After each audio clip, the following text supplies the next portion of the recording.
Wally, thanks for joining us today. Folks, we've got Wally Steidley here from Indigo Compliance and the Safety Sherpa. We're going to be talking all things about safety and also how you grow a company from scratch, and also like when to walk away and when to double down. Really excited to have you here. You've got this incredible story where you've built a company, a series of companies over, I guess, the past 20, 25 years. I guess the main one is Indigo Compliance, yes, right? So what does Indigo Compliance do, and is that the way it started out? The longest part of the story is I moved to Dallas in 98 and worked for a safety company that was very similar to what Indigo does. That went a different direction, and so I started this in 99. Yeah. And the main crux of it is just the training and documentation, and it's keeping people from getting hurt at work. That's essentially what our goal, what our baseline is that, I mean, we have clients right across that bridge over there that do really dangerous stuff all day long because it's hard to build things.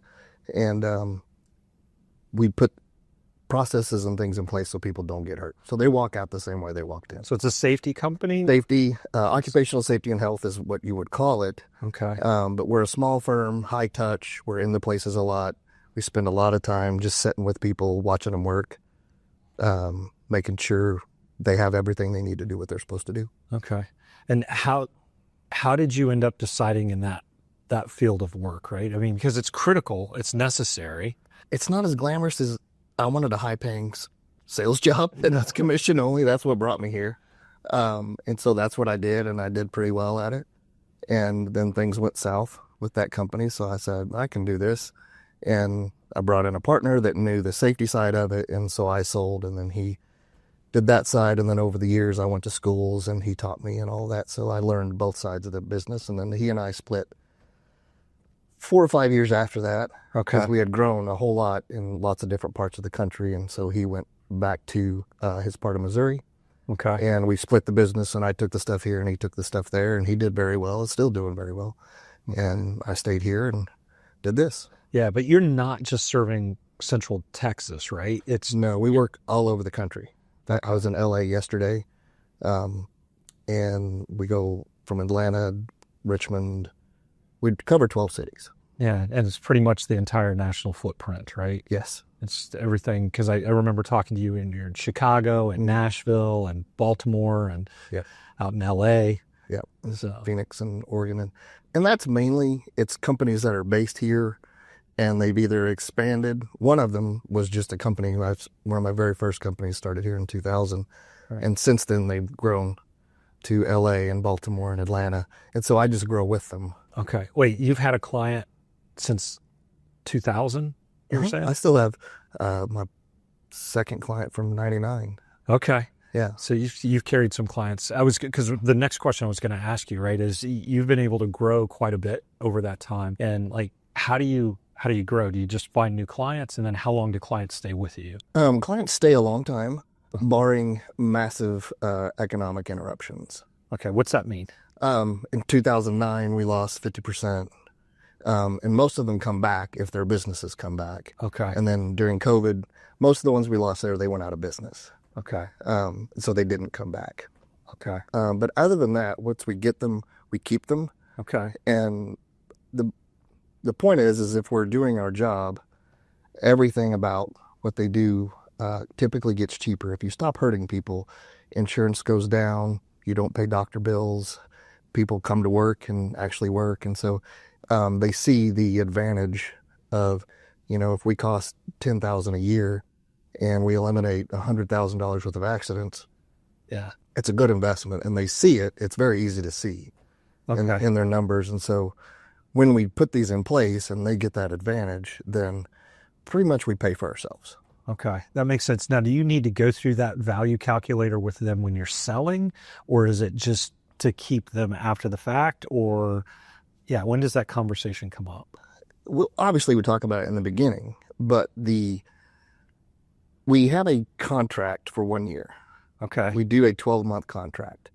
And from that forward, even including this 1999 and the 2000 clients and all of that, we are a month-to-month proposition. Really? So we ask them to commit for 1 year. And from that point forward, It's 30 days Okay. notice, and either one of us can leave.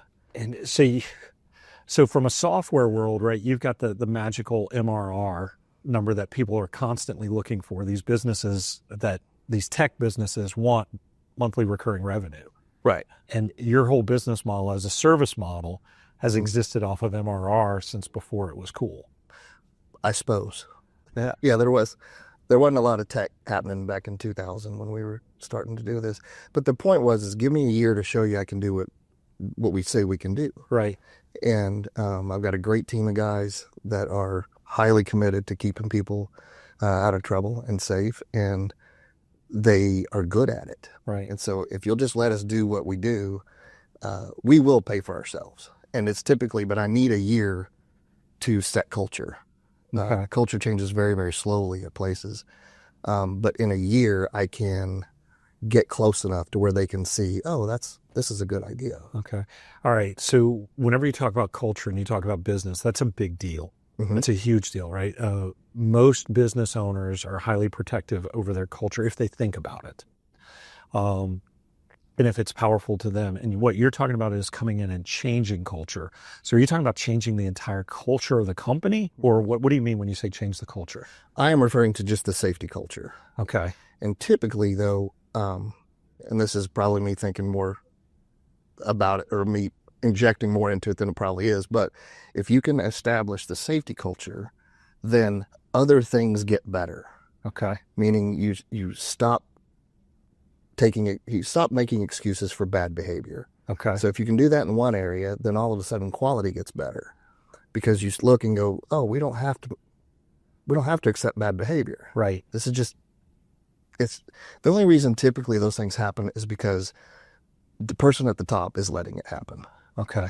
And if you put something in place that just says, no, we're not doing this anymore, and the person at the top buys in. Right. And sometimes it takes a few years. Right. And I have 1,000 examples of that. Right. Where people finally reach a point where they say, okay, I can't take this anymore. What do I do? And we just say, you'll just do what we ask. Right. I promise it will get better. And then it gets better across the board. And then they go, oh, okay, that's cool. Okay. That makes sense. So like when you think about it, specifically when you think about like the way that you drive that culture, what's one of the first things that you do? What's one of the first things you look for when you walk into a business, and one of the first things that you want to, like, if you can affect change? I guess we don't go into, that's not our stated goal when we go in. Right. We don't go in to change the culture. We know that that's what we're going to do. That's more of the how, right? That's the way the change actually takes place and things improve over time. Right. Just we start with finding the problems. Okay. And it's pretty simple. I mean, if you think about what we do, what an accountant is for the IRS is what we are for OSHA. Okay. And so we go in knowing what OSHA looks for and knowing the OSHA regs backward and forward. And so we just start with those things. What are the obvious things? Okay. Like if you hadn't done your taxes in 10 years, your accountant would go, all right, bring me your checking accounts. Let me look at those. It's kind of like that. We just go through the facility and so, okay, this is real bad. That's a bad idea. This is dangerous. There's no fall protection. People are falling off, that type of thing. The other scenario is we're now, because we've been around so long, we're now the phone call that you make after you call the ambulance. Okay. So when you call 911, you call around to your friends and say, who can fix this for us? And we're that phone call. Okay. So when we get that phone call, that's a very different scenario. Those people are willing to do anything. Okay. You know, somebody just fell off a building or somebody's wrapped up in a lathe somewhere. That's horrible. Yeah. So we're that phone call. Okay. So at that point, there's no problem. Okay. They'll do whatever you say. Yeah. When you think about it like that, right? It's a really tough situation. Somebody's life has changed fundamentally, or perhaps even ended, and tragically. And you get a phone call from a business owner or business leader. It's like, hey, we just had a bad accident. Mm-hmm. OSHA's coming in. What do we do? Yeah, that's the phone call. Okay. And how soon can you be here? Yeah, and we'll have somebody there within an hour. Okay. Depending on where they are in the Metroplex, we'll have somebody there. Okay. And it's horrible. It's not fun. Yeah. So what if they were in Casper, Wyoming, or in Chicago? We'll go anywhere. I mean, we get We get calls. Did you get we on a get plane? flown. Yeah. Okay. Yeah. I mean, we've done accidents in Chicago. We've done accidents in Richmond or outside of Richmond. Just when they're bad, Yeah. they'll call us. And Okay. So what's your ideal customer look like, right? What type of industry, what type of size? probably less than 100 people, Okay. and they're making something that uses or that needs a lot of energy to be manipulated. So it's a welding shop or a Foundry. machine shop, a foundry, something that there's a lot of energy in the production of something, Okay. and they're building something. Typically, Okay. was where over that they might have their own safety team Okay. inside. I mean, they might have their own guy inside that's all he does or she does. That would say that's the direct. Okay. When we work all warehousing, distribution, all kinds of other industrial things, construction. But if you said where's our ideal, that's probably our ideal. And then from like a warehousing and distribution standpoint, like how is that client different for you than somebody that's heavy industrial? The level of catastrophe is way, way less typically. Okay. Is it maybe the level of incident up, perhaps? The incidents are up. Okay. Yeah, but the potential for the harm is way less. I mean, one of these industrial places we're talking about with high energy, it's limb removal and death and big pieces falling on people, feet coming off, that kind of stuff. In warehousing and distribution, it's back injuries, and I don't mean to minimize them, but you can recover from a back injury. Right. You don't recover from losing a limb. Right. Right. You recover to some point, but you don't gain the limb back. You're not. Yeah. People don't grow stuff back. Yeah. So, but it's not to say there's not a lot of accidents in warehousing and distribution because people don't take it that seriously. Right. We have one that we came in with and there's a ratio out there, but it's basically they had 10 accidents per 100 employees. Okay. When we got there, and they have 1,000 employees. Okay. So that's 100 accidents a year that qualify to go to the doctor. Those are people, so they send 100 people a year to the doctor. And so that's expensive. Yes. Yeah. It's time off from work. Yeah. Plus the doctor visit, right? Plus all the insurance and HR and all that stuff that it takes. Okay. And so now they're at a 1. Okay. So now they have 10 incidents a year that are like that. So that makes a big difference to their people. It's a lot of people that don't miss work. So it's 90 people a year that don't have an incident. So and it also communicates from an owner's perspective or from a business leader's perspective. It communicates to their people that they care very much, right? And I give them all the credit in the world because they didn't have it going. Their culture wouldn't change until finally the chairman of the board and I were in the same room, and we had a real discussion about what the people on the floor thought about him. And it didn't go great at the time, but he took it to heart, made a change, and said, we're not doing this anymore. And he basically challenged everybody in the room and said, if he is going to report to me in 90 days, if he tells me your facility hasn't changed how you do things, you're gone. To his entire management team. It's amazing what happens when that... It is fascinating what happened. Yeah. I mean, amazing. Like I said, they cut 90 accidents a year. That's incredible. And that was because of one guy. Okay, so let's go back real quick there, because that story came from a client that has 1,000 employees with multiple locations. And you were just saying earlier that your ideal customer, right, is 100. So obviously, or 100 or less, right, in heavy industrial. So that's two fundamentally different things. So you have the capability to scale well beyond 100. Yes. Right. What is it that makes the smaller manufacturer, right, more ideal for you versus the larger organization? The irony is that client came from a small industrial client here in Dallas that I worked for. The one I said I've had since 2000. Right. They had a manager that worked there. Right. And he left and went to another place and hired me there. And then he left that place and went to this other place. And then he got me in and said, hey, this guy knows what he's doing. And so he got me a meeting with the right people at the 1,000-person company. And so I didn't go looking for them. Okay. It was just one of those things where we had done good work for him in an industrial application. And then his second was a heavy industrial application. And then in the third one, he was like, this is a lot easier. Surely you can do this. So if you think about like the ingredients that make for a good client, it sounds to me like size is not necessarily one of the key ingredients. It sounds to me more like it's what the needs of the organization are. I would even say willingness to change. Okay. Because you recognize you have a problem or you wouldn't call us or you wouldn't take my call. Right. If I'm going to come do it, I would like you to do what we ask you to do. Yeah. And we do have clients over the years that won't. And so we leave. Okay. We'll give them 2 years. You give them 2 years, and if they won't change, you're like, this is not a good fit. Yeah. I mean, I also have insurance policies I have to pay. And right. And if people do stupid things that get me sued. Okay. Because the owner's just absolutely not willing to. Right. To change, then. And we hate leaving because it's the people. Yeah. I mean, we got into where I started this because I wanted to get into sales, and this happened to be the place to be.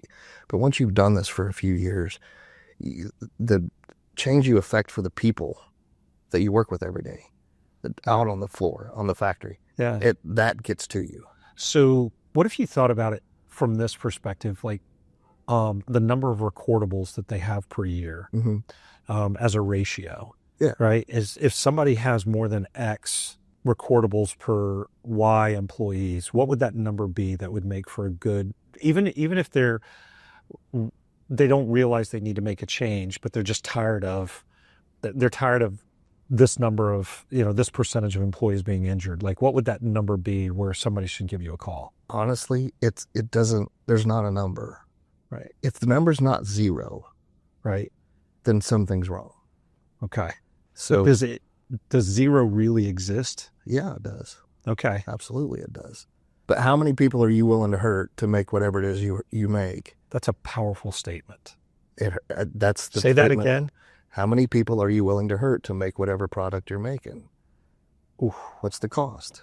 Are you willing to pay that? And if the answer is yes, then you're probably not a great person. Okay. Or a good owner. If you don't care, if you don't have empathy for your people, it's just not acceptable. Yeah. So if you have 5 and you go, oh, my ratio is 5, per 100. Well, why isn't it 4? Yeah. What are we doing? Why are we accepting 5? That's the question.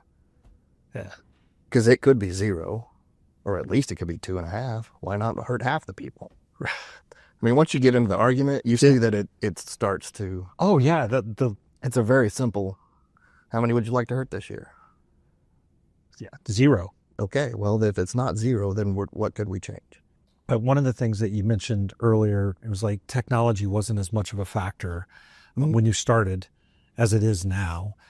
You've got a company that's started up off of this thing called the Safety Sherpa that we're working on together. Yes. Full disclosure. Which is fantastic. Yeah. Tell me a little bit about that. How did that come about? And or at least what's why would the Safety Sherpa be something that people should consider? Well, it's essentially because we started talking about this about 5 years ago. And so I had 20 years of safety experience and took that and said, hey, how can we get this to more people? How can we get this training in more people's hands? Because not everybody's going to hire a company like ours. We're expensive. And so what we talked about was the safety industry probably lags every other industry, at least as far as we could tell, in the implementation or use of technology. You see it in your DuPonts and Dows and, your Exxons and those types of places, but it takes forever for it to filter down to the concrete company that's working down here, that's got 50 guys. Right. Because they can't afford it. And so we came up with the concept of putting all our safety training on a phone. Because online already existed, but you got to have people come into the office, sit down at a computer and click through and then go back to work. That doesn't work for construction firms. It doesn't work well for people that are on schedules, that are running machines and that type of thing. So we decided, if you could stick it on a phone, then they can be out in anywhere, basically. As long as they have a signal. If there is a cell signal, and I tested it down to 3G earlier this year when we were out of the country, and it works. So it puts training in the hands of people that wouldn't get any, most likely. It democratizes training, so to speak. It does, and you put it in different languages so people can understand it. So it's an app?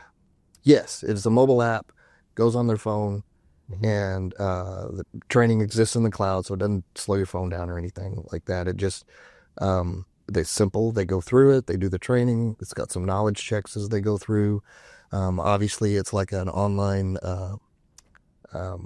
sign-in sheet. Yep. So, because every phone is different.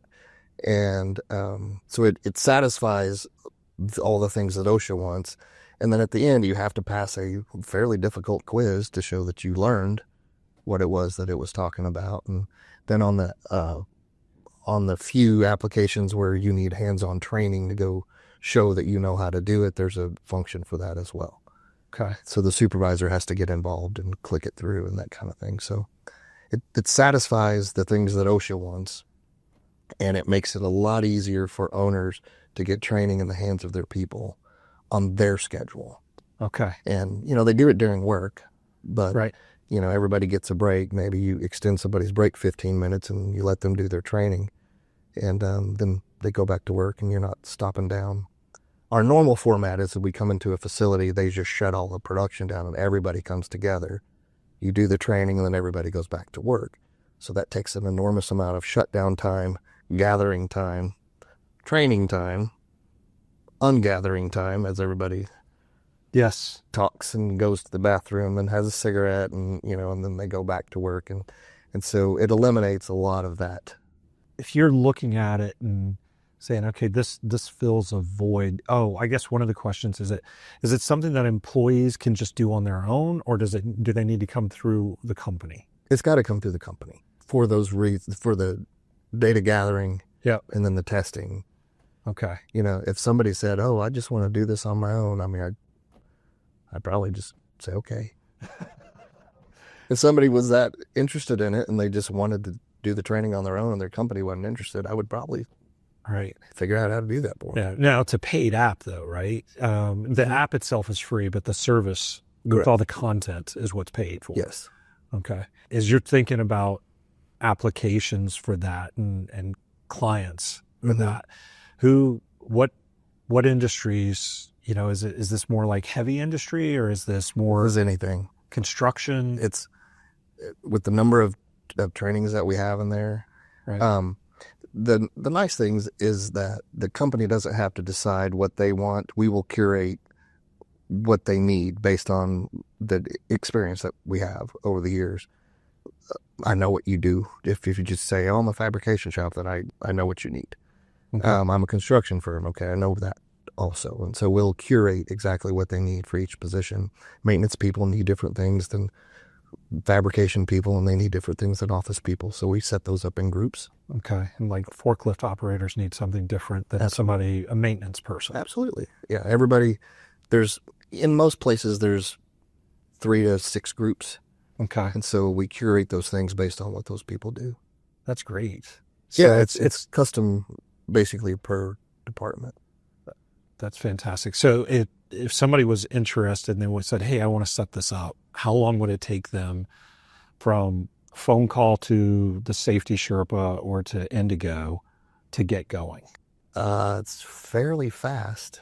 There's not what we're finding, because we're just now, we released it in the wild a few months back. And the slower portion of this is on the company side. Right. Customer side? Yeah. Sorry. On the client side, and that we need emails. And so we need somebody to send us a list of groups, here's the maintenance people with their emails. Here's the production people with their emails. That's the slow side of it. So if a client was like, "I want this by next week," it could be done. And then in your ideal world, how does How does Indigo work with the Safety Sherpa? Do they work together, or do they exist independent? Or I thought they would exist independent, right. but what we're finding is this solves another problem with our clients, With Indigo's clients? with Indigo's clients, in that if we have training today and there's 3 people here and you're out because your kid's sick, Right. well, the trainer's here. So 2 people are going to get trained and you're not going to get trained. And I'm not, one of my people's not going to be back for a month. Okay. So it solves that problem. Okay. And that because we're doing it on our phones, we'll still send our people. This is what our clients are now signing up for. Hey, we want the system because I still want your people to come in. I still want the audits and we want your hands-on and all that. But when we do the training, we want everybody to do it on the phone. Okay. Because the documentation is so much better. And if you've got 100 people, any given day, 3 to 4 are out. Right. And so those 3 to 4 get caught the next day or the first day they're back. Okay. And they say, hey, you were gone during the training, do your training this morning before you go to work. Problem solved. They don't have to, we don't have to play the catch-up game all the time. Yeah. That's awesome. It's great. And just got an email this morning for another one that we're currently with. And they're like, hey, yeah, we want to transition to using the app because of the sign-in sheets and the quizzes. And it's documentation, right? It's just so much easier. Yeah. To do a quiz, they probably have 85 people. Right. So to hand out a paper quiz to 85 people and then go through it and then get it all back in and do the quizzes with the sign-in sheet to make sure everybody did it and all that stuff, it's a good hour and a half of just paperwork. Okay. All right. It fixes that problem. So thinking about the Safety Sherpa, right, to your point, the genesis of this, the idea of it was over 5 years ago, or Correct. that 5 years ago. Yes. It seems like it would be pretty simple if you just wanted to have a mobile app for training to have that out there pretty fast. Why 5 years, right? There's, and I guess even more important along those lines is, a lot of times people think business happens overnight. Mm-hmm. Right? Like growth stories happen overnight and they happen fast and crazy, right? And what I've found is it's more like bamboo, right? You spend 5 years watering it and it grows really fast after it hits a certain point. I've never been accused of growing really fast anything. I don't know why it took 5 years. I suppose because it's something that we do in our off time, wanting to get it right. We obviously pivoted pretty hard after COVID or during COVID, figuring out, the market's more wants this than what we were creating in the first place. Yep. And as you know, but I'll say out loud, our first rendition kind of went south. Yep. And we had to start over. So that cost us a year and a half or 2 years of just starting over. Yeah. Well, I mean, when you design the product, right, you've got a certain vision and a certain use case in mind. Mm-hmm. And then as to your point, that use case, when you go to validate it, all of a sudden, if it doesn't work, that time gets flushed. Yeah. Now the learnings don't get flushed. Right. Right. And it's not failure. It's just different. Yeah. It's just, okay, that doesn't work. So yeah, let's try something else. So what was it Thomas Edison said? I know 10,000 ways it doesn't work. Yeah. It's kind of that. Yeah. So, kind of my whole career has been about that. It's just going a different direction because we had, I had a process company for 10 years. Yeah. And we moved sand for beneficial reuse and all that kind of stuff. And that ended up going under. And you just go, well, okay, that didn't work. Right. I'll try. It was successful for a while. It just wasn't sustainable in its form. Yeah. In that Texas isn't ready for that. It works up north, but the laws down here covering garbage and different things are just so lenient, and we have a lot of land. Yeah. So anyway, after 10 years, we just called it and said, you know what? We're not printing money here. At the end of the year, you're like, well, we made $10,000 in profit. Right. Was that worth the headache? Not really. But I learned a whole lot of stuff, and I still use a ton of that stuff. Right. And it shaped how we do safety. So one of the things that I've noticed about you that I think is a key contributor to your success that I would say is whether it's whether it's in physical activity outside of work or it's in work itself, you've got like an incredible amount of grit and perseverance. And like I've seen you skin your knee in business or, run into issues when you were doing Ironmans and things like that. You just don't quit. Right. So like, where does that come from? Probably, I mean, I had a very work-centric father, and I was taught very early that there's so much value just in work. Right. And so that is a character trait, that work is worth it because it's worth. I mean, it's intrinsically good. And probably my superpower is my wife.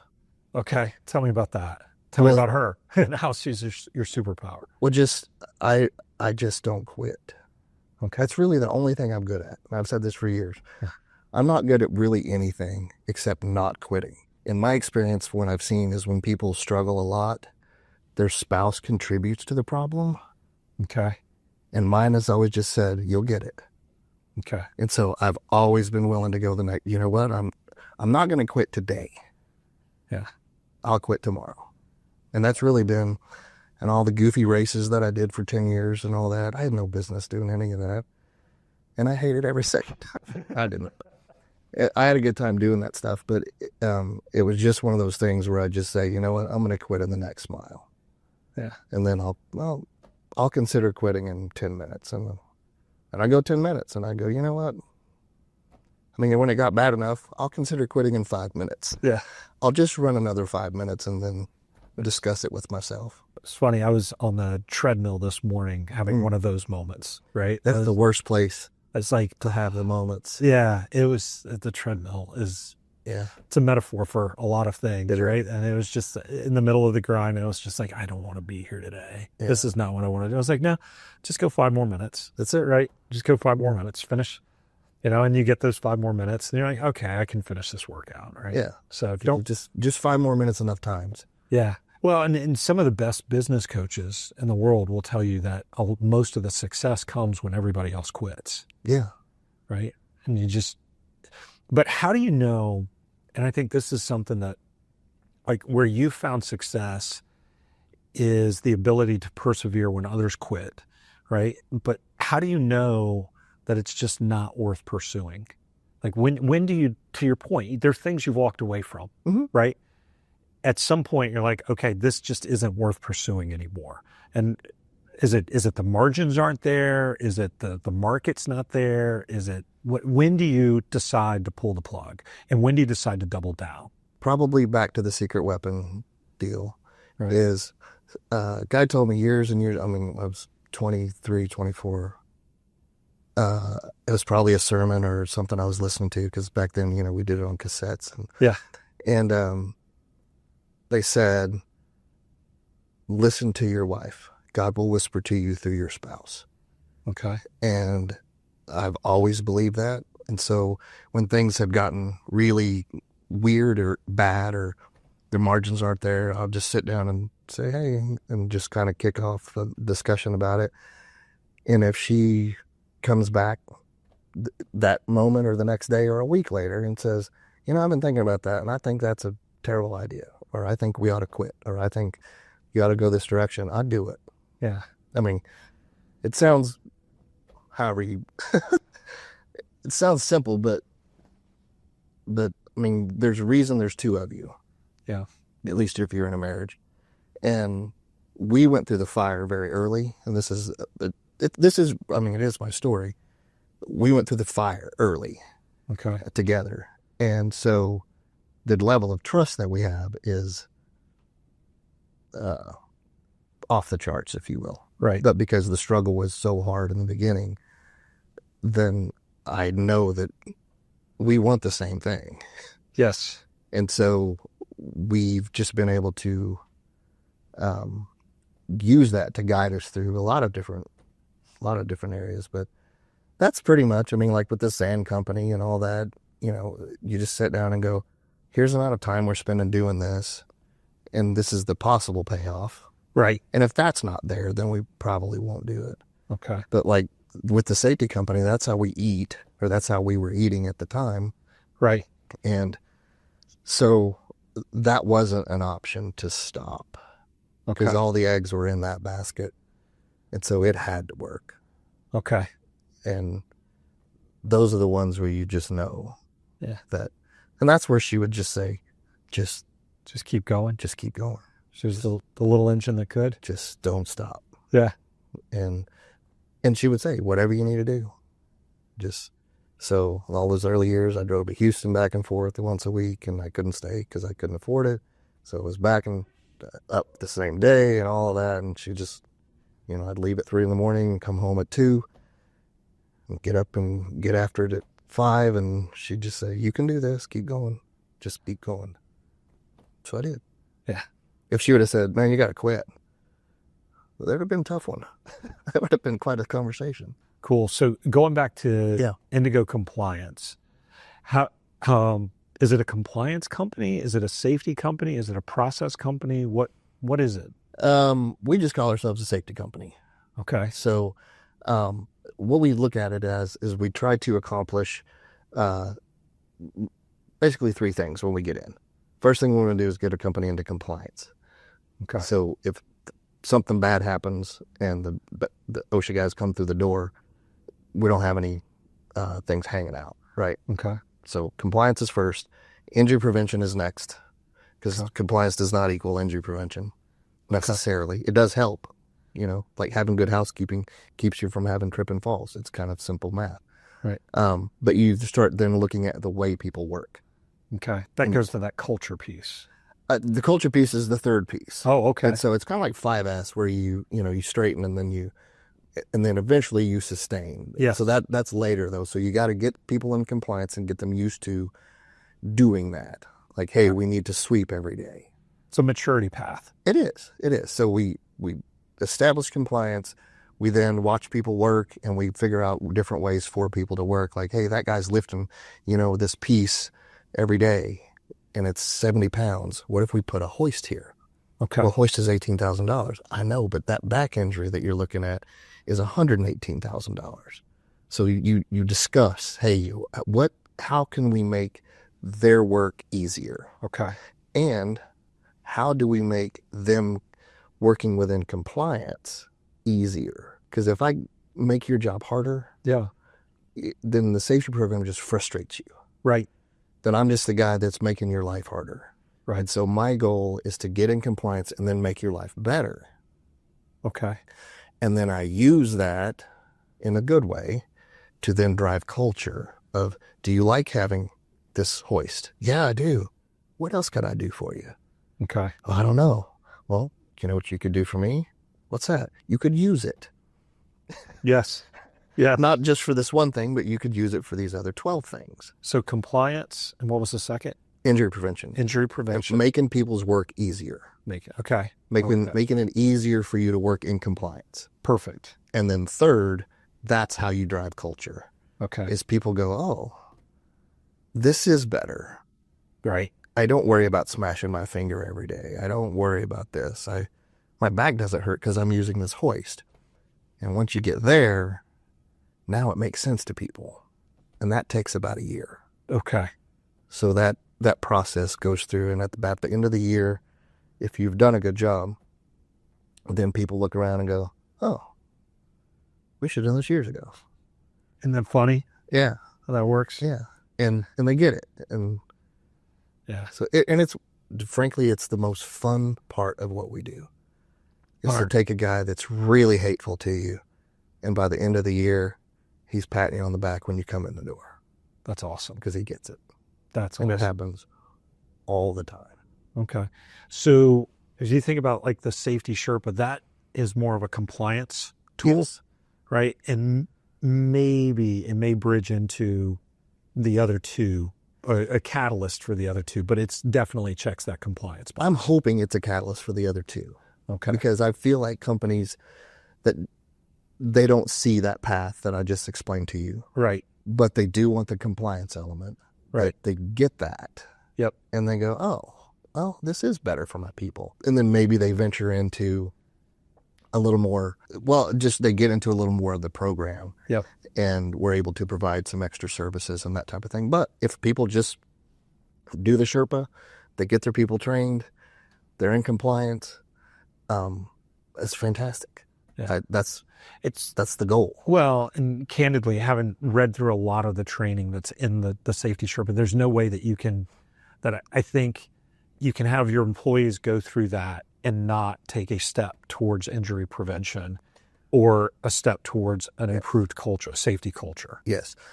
Every one of the trainings is written to try to accomplish all three of those things. Yeah. So that's the difference in a training that is just based off of the regulations. Right. And I mean, 'cause I wrote every training. Yep. And it's based on 20 years of experience in knowing, like electrical safety, there's certain things that OSHA says you have to say. But I also know that people get electrocuted by doing these things. And so I put them in there. Yeah. So it's not just, hey, this is what the reg says, but it's, hey, this is what the reg says, but this is how most people get hurt doing this. And so don't do this. I like it. And then the little knowledge checks that are in there that, frankly, that you've added to it have been fantastic because those are always in the right spot. That's fun. So, all right, pivot the Yeah. conversation. Looking at 2025 Uh-huh. or even 2024 in reverse, what's a favorite book on your bookshelf? Oh, I wish you'd Let you know that ahead of time. training on this one. I mean, I wish I'd. Yeah. I don't know. I do so many books. You do. So what's one? You're one of the most well-read people I know. So, I read Ryan Halliday books once a year. okay. So the obstacle is the way, ego is the enemy. Okay. And he has one that I just finished about a month ago. But it talks about doing the right thing at the right time. Okay. It's just, I did read a few months ago the Jordan Peterson 12 Rules About Life. Yep. Which, if you haven't read it, it's just great. It's one of those books that I would encourage everybody in the country to read. It's just good. It's about just do you look up, try to do better. What's on your wish list to read? What's one or two books on your wish list to read for 2025? I don't. You don't think that far ahead for books? Not really. I'll hear about a book on a podcast or something. Yeah. Oh, I'd read a book this year about a physicist who used to be an atheist.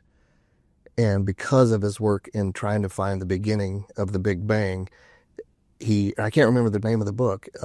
It's sitting on my bookshelf. It's about this thick and it's words that I don't understand. But it was really fascinating as a book, as far as figuring out that light bends, and that if light bends throughout history, then there is a starting point. Okay. And the first thing in the Bible that was said was, let there be light. And so this physicist feels like they've found that light. It's a fascinating book. But I heard about it on a podcast. Okay. I heard him on a podcast about, Is that a Rogan podcast? Yeah. Okay. But that's typically how I get my book suggestions, is I'm listening to something, or my wife says, hey, you should listen to this or read this book. She's reading All In right now. And I did that one this year already as well. And so I don't have a lot of original thoughts. Right. Most of my thoughts come from books that I read from really smart people. Yeah. So I just try to keep it going in there. Yeah. That's good stuff, right? Well, you don't need to blaze a path that's already been blazed. Two quick questions for you. If somebody wants to get in touch with you regarding the app, what's the best way to do that? And what's your email? Or it's Wally@thesafetysherpa.com, or just go to thesafetysherpa.com and hit contact us, and that'll go to me. I'm Wally the safety guy on Instagram, but I don't do a lot of safety stuff there. You mostly see sunsets and sailboats. Yeah. But yeah, Wally at the Safety Sherpa is probably the easiest way to do that. Okay. And you can learn more about that's where the website is thesafetysherpa.com. I love that. And then, so if you're not out doing safety stuff, you're going to be out sailing. Is that correct? That is, yeah.